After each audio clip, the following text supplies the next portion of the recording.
ҳамада салому алайкум дӯстони азиз, хуш омаден ба SM Palang VIP, яъне ки ҳамин вип канали ман ҳастам бо шумо чун ҳамешагӣ Муҳаммад Шарипов. Имрӯз гап мезанем дар бораи як мавзӯе ки вақтҳои охир пурсидаистанд дар гурӯҳи ҳамин канал ва ин савол сабаби хеле ҳам баҳсҳои дароз шидаистай ки то ҳолора ҷавоби худша ёфтагӣ нест ва ман гуфтам агар ки ҷавобша наёфтем баъдан ма ҷавоб медиҳем. ва чунин савол албатта ки тақрибан дар ҳама мусалмонҳо ҳастай. Баъзеҳо фикр мекунанд ки чунин саволҳо танҳо дар атеистҳо мешавад. Не ба дӯстони азиз, ин саволро пурсиданаш ягон ҷои шарму айбш ҳам нестай.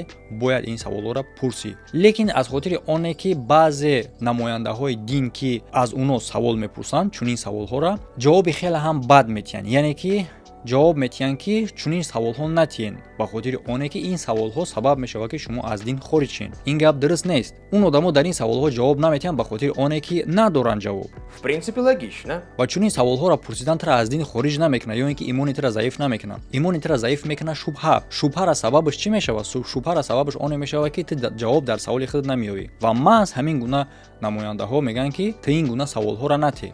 Ба гуфтан ки ту ин гуна саволҳоро натеҳ, ҳам ту бовар ки ӯ одам дар саволи худ ҷавоб гирифтагӣ неста, ин савол аз сари ӯ дур намешавад. Яъне ки фаҳмидем ки як парадокс мешавад ба мисли море ки худаш дими худша хӯрда рафтан мегирам хел. А барои бартараф кардани шубҳа ту бояд дар саволи ӯ ҷавоб бидӣ. Тамом, инем қадар кора, ҳамаш осонакай. Ҳар як мусалмоне ки бо мантиқш кор мекунад, чунин савол дар сари ӯ меояд. Лекин дар мавзӯи динӣ саволҳое ҳастае ки ба мисли як бародар дар веб канал гуфт сверхразумай, азинаҳои болои ақл ҳастай, беҷавоб мемонад дар натиҷа. Ва саволе ки имрӯз дар бораш гап мезанем оне ҳастае ки мо бандаҳо интихоби озод дорем. Бале ҳаматон медонем ки фаришта интихоби озод надорад мисли банда. Бо вуҷуди ин мо медонем ки ҳар як коре ки мо мекунем навишта шудагиай.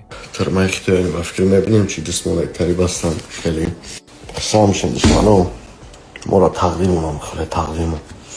Яъне ки агар аз ҷиҳати мантиқ фикр кунӣ, ин ғайримантиқӣ мешавад ку. Дар ҳоле ки тамоми ҳаракатҳое ки мо мекунем навишта шудагӣ боша, пас мо интихоби озод надорем. Лекин не, дар як вақт ҳам интихоби озод мо дорем ва ҳам корҳое ки мо мекунем навишта шудагиай. Как такое возможно? Ана ҳамин савол бисёр одаморо девона мекунад. Ва ҳамчунин шоир мега: Ё Раб, ту гилам си риштаӣ, ман чӣ кунам? Пашму қасабам ту риштаӣ, ман чӣ кунам? ҳар неку баде ки аз ман ояд ба вуҷуд, ту бар сари ман навиштаӣ, ман чӣ кунам? ва ман ба худам иҷозат метиҳам чунин сухана гуфтанда ба он нигоҳ накарда ки шахсе ки ин шеърро навистагиай хеле ҳам ба қадрай, ин шеър хатоай. Что? ва ҳамчунин чунин мисрае ҳастае ки бе амри худо наафтад як барги дарахт, гар амр шавад на шох монад на дарахт. яъне ки инам тасдиқ мекунад ки корҳое ки рух метад дар ҳаёти мо ба амри Аллоҳай. ва дар бораи бе амри Аллоҳ як барги дарахт наафтидан ин на танҳо шеър, ин сухани Аллоҳай. пас мегзарем бо дар саволи аввалина. пас ки ҳар як коре ки дар ҳаёти мо рух метиҳад ба амри Аллоҳай, чӣ гуна мо ҳаёт ба сар мебарем? Навишта шудагиай.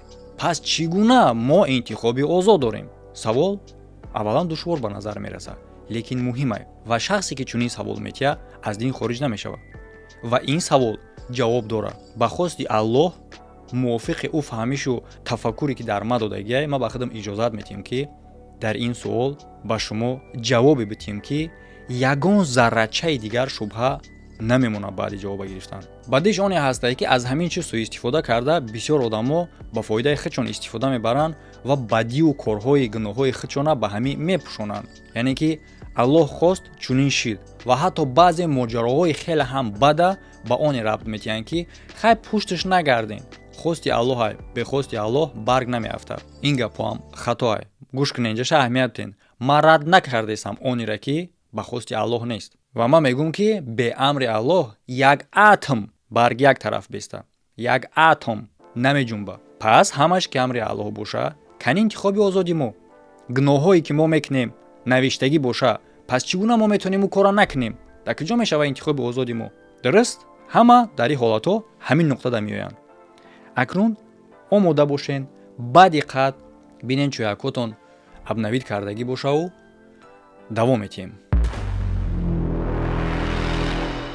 ва бародаре ки ин видеоро дар YouTube, Instagram ё ин ки TikTok мебинанд, чӣ гунае ки дар аввали барнома гуфтам, ин барномаи VIP каналай. веб канал канали динӣ нестай. Аз ин барнома агар хулоса баровардагӣ бошед, веб канал канале ҳастае ки барномаҳое мешавад ки шумо на танҳо ба хотири шавқу завқ тамошо мекунед, балки ба хитона бисёр чизо мегирен ва чӣ гуна ки фаҳмиден ин барнома дар асоси суол шудагие ки мувофиқи суолҳои шумо ҳам метавонем барнома кунем. агар ки шумо видеоро аз YouTube тамошо кардаиста бошен, дар охири барнома дар рӯи экранатон як кружок меборад, ҳамуро пахш кунен, метавонен бигзарен тамошо кунен, ё ин ки якум комментария хабар бигирен, ссилкаи веб канал барои ворид шудан гузошта шудагие.